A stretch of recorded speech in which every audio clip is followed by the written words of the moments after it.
Hello，大家好，我係 Paul Tam。西九係有兩個身份，一個就係場地，另外就係我哋都係一個 programming 嘅一個 centre 啦。個場地係一個將來，亦都等於係個香港嘅藝術發展嘅期望啦。每日一小挑戰，每3日一大挑戰。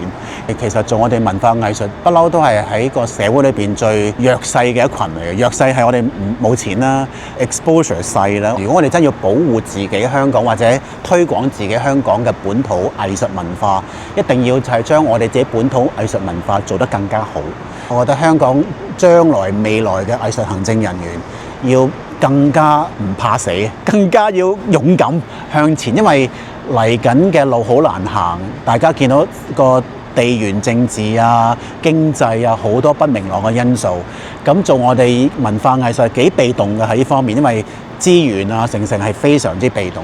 眼看四方，耳聽八方，咁呢個係我覺得將來嘅藝術行政人員有2大要素。